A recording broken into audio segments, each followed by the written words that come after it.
This is Sandy Gallagher welcoming you back into Thinking into Results. So how's your outlook today? Good, I hope. I trust you're ready to learn more successful tactics on producing results.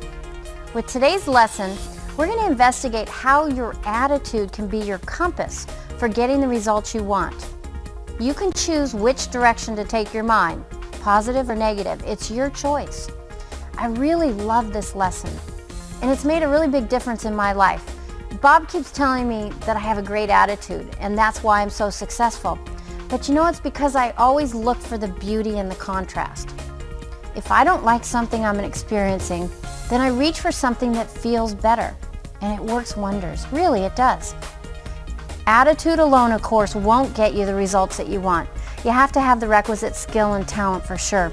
But if you don't have a good attitude, the skill and talent won't get you there. Many people don't realize that.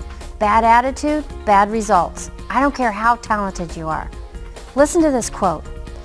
Nothing can stop the man with the right mental attitude from achieving his goal.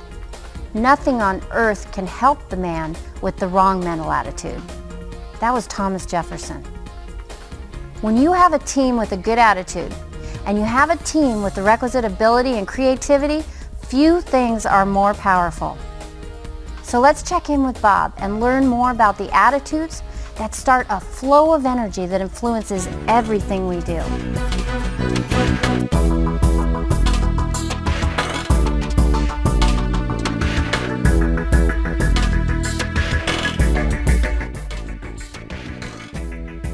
Hello there again. Now remember I told you that the most valuable idea I had ever learned was the stick person? I want to review that. I don't think you can go over it too often. I've been going over it a number of times every day now for many, many years, probably longer than you've been living. And it's the repetition that develops the conscious awareness in our mind. The stick person is really the genie. I think I've already mentioned that. But the more you get to know this, the more you understand it, the more you're going to realize just what an absolute genie it really is. Now remember, the top circle is the mind, and the bottom one is the body. The body is the instrument of the mind. It does exactly what the mind tells it to do. You see, if you look at your body in a very simple manner, your body is a molecular structure. It's a mass of energy, and it's in a very high speed of vibration. Well, your mind is what activates brain cells. The brain cell is the electronic switching station, and it determines what vibration you're in. Now, we're going to lead this right into attitude, because attitude is, without question, everything. It was William James that said the greatest discovery of his generation was that human beings could alter their lives by altering their attitudes of mind. You know, to really understand what attitude is, we must understand the stick person. So let's take another look at it. Remember, we said the top half of this large circle is the conscious mind. That is also the thinking mind, so focus in on it for a moment. It's sometimes referred to as the educated mind. This is where our intellectual factors are resident. This is also where our sensory factors are hooked up. As you see these little antennae sticking up there, you can hear, see, smell, taste, and touch. And they're the highways that hook you up to your outside world. They can be a blessing and a curse, I think was the way Moses put it. You see, we take a look at what's going on around us because we're a part of this outside world, but we don't want to let it control us. We want to control it. And we do control it if we understand how the mind functions. If we don't, we will probably become the plaything for what is going on around us. Now, your conscious mind can gather information from outside, but it also has the ability to originate information. See, there's a power flowing to and through you. I refer to that as pure unadulterated spirit. The scientist would tell you it's energy, but it flows to and through you. And as it flows into your consciousness, it is either negative or positive. Now, these two little symbols, the minus and the plus sign, they represent the law of polarity. And the law of polarity said everything has an opposite. There's a positive and a negative pole, and you have to have both to have anything. It's the inside, the outside, the up, the down, the hot, the cold, the yin, the yang. You see, When this power flows into you, it just is. We make it what it is. We're going to make it negative or we're going to make it positive by virtue of the thoughts that we choose. Now, your educated mind has the ability to think. Here's something else that you want to focus on. Your conscious mind also has the ability to reject. It can accept or reject. So as ideas and information comes into our consciousness, we have the ability to determine whether we want to accept it, whether we want to let that be a part of our life. Do you know, we frequently watch the television or listen to the radio or look at the newspaper, and they'll tell us the economy is going to be bad.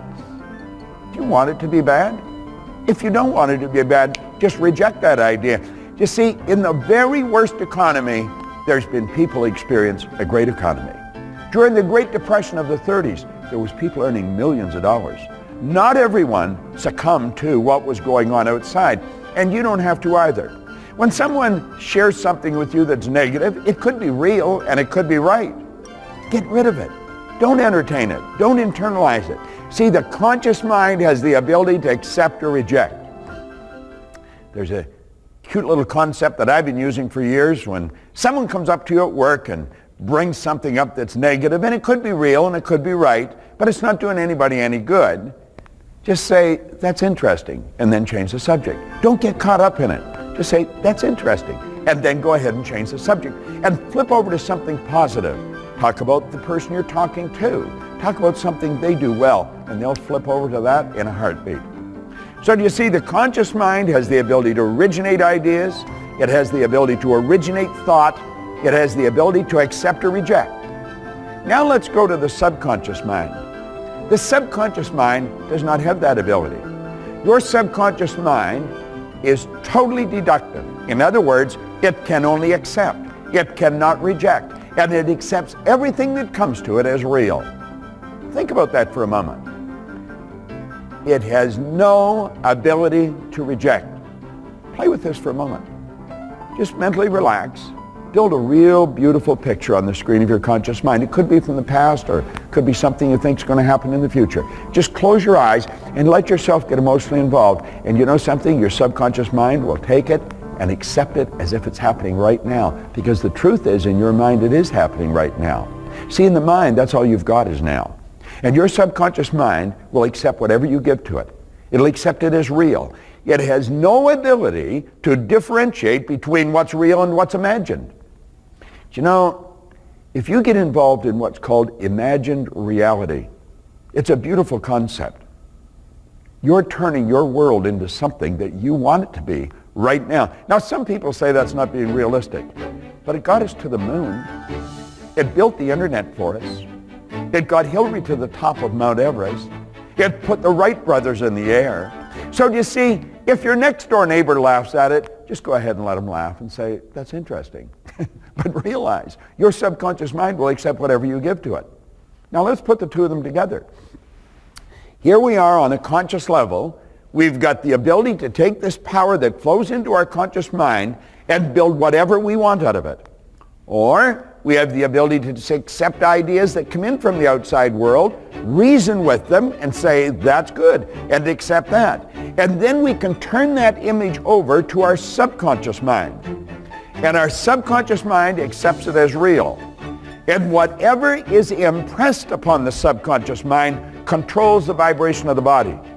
So your mind-body is going to be in a vibration that is dictated by the ideas that you impress upon your subconscious mind. Negative idea, you're going to move into a bad vibration. Positive idea, you'll instantly move into a positive vibration. Now get this. If you are mentally and physically in a bad vibration, that's all you can attract to you. Do you know in that hit runaway movie, The Secret, they talk about the law of attraction. And the way it's talked about, it sounds like it's a primary law. It really isn't. It's a secondary law. The primary law is the law of vibration. See, the vibration you're in is going to dictate what you attract. Vibration is the law of the universe. That law states that everything moves, nothing rests. We literally live in an ocean of motion. Now, when you take a positive idea and internalize that, you move into a positive vibration and you begin to attract like energy to you. You will attract people that are in a positive vibration, conditions, circumstance. It just happens that way. Now, this is where you literally control you. Now, I quoted William James earlier, where William James said that the greatest discovery of his generation was that human beings could alter their lives by altering their attitudes of mind. Do you know, Viktor Frankl was a Viennese psychiatrist that spent the war years in a Nazi concentration camp. And he said this was the last of human freedoms, is that we had the ability to choose. And he said in the worst circumstance, we can choose meaning, and we can see meaning to life. Now think about that. Regardless of the intellectual or physical abuse that man was subjected to, he had the ability to hold a positive idea on the screen of his mind. No one can cause you to think something you don't want to think. And you have the freedom to think anything you want to think. That's where a person is truly born free. We are the only creature, so far as we know, in all of the universe that can think. Certainly in this world, you have the ability to think. Thinking is the highest function of which you're capable. And it's the thoughts you think that control your feelings. And your feelings control your actions. Now let's think of what attitude is. Do you know, Earl Nightingale created a program many years ago that I truly love called Lead the Field. And the very first message in the Lead the Field program was called the magic word. And the magic word was attitude. And it truly is the magic word. You see, your attitude is going to determine where you go in life. It's everything. It's the foundation of either failure or success. Bad attitude, bad results. Good attitude, good results. Now, your attitude is a difficult thing for most people to define. You go and ask 100 people what attitude is, and they'll stare into space and they'll give you an answer. But they probably won't give you the same answer as the person you just asked. I'm going to give you the answer of what it really is. Attitude is the composite of our thoughts, our feelings, and our actions. I always say it's much like a cake. If you sat down in a person's home and they gave you a piece of cake, you wouldn't say, hey, that's great flour, good spice. You'd say, that's good cake. Now, what is the cake? The cake is the composite of a number of different ingredients all brought together, and we call it a cake. Well, you see, attitude is the composite of a number of things brought together. Your thoughts, your feelings, and your attitude. You see, your thoughts, feelings, and attitude is an energy that you send off into the universe. And whatever you send off into the universe is what's going to come back to you. As a matter of fact, it comes back while you're sending it out. You see, nature abhors a vacuum. You concentrate on a positive idea. You activate positive polarity on cells in your brain, and you send off a positive charge of energy. This can be measured. And as you send off that positive energy, you take on an equal amount of like energy simultaneous to sending it off. Do you get the idea? As you send it out, you take it on. And you can set up a magnificent vibration. Now, I have people from time to time come to me and tell me how their place of work has a negative attitude. And I just look at them and I say, change it. They say, no, it's at work. I said, change it. Do you know that one person can change the whole world? One person changed my world. I might be one person that changes your world. And you know, you can change the world of the people that you deal with. You go around with a good attitude regardless of what's happening. W. Clement Stone in 1970 was the wealthiest man in the United States of America. He was a little guy that built a big insurance company. And he had a philosophy. In fact, Earl Nightingale made a recording of it. That's good. It didn't matter what happened. He'd say, that's good. And then he would instantly start looking for the good in it. See, everything is good in it, and everything is bad in it. What do you look for? That's what your attitude's going to be. Your attitude, now let's keep in mind, is our thoughts, our feelings, and our actions. Now think. It's the thoughts we think that we impress upon the subconscious mind that controls the vibration we're in, because whatever we impress must be expressed. This is a magnificent word. Attitude is really the key to everything you're ever going to achieve. Keep your attitude right. And if somebody else has a bad attitude, just move away from the person with the bad attitude. You can't change their attitude. You can certainly help them, but you can't do it for them. They've got to do it for themselves. I can't do it for you. You can't do it for me. But you can sure do it for you. Do you know, you want to become your best friend. And remember, Earl Nightingale was right.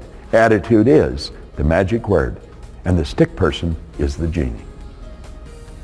This is Bob Proctor. Thank you. Bob has just stressed the importance of attitude. It really is the magic word, as Earl Nightingale says. It's going to determine where you go in life. It literally is the foundation of either failure or success. Your attitude's a composite of a number of things that are brought together. It's your thoughts, your feelings, your actions. It's energy that you send out that's easily picked up on by others.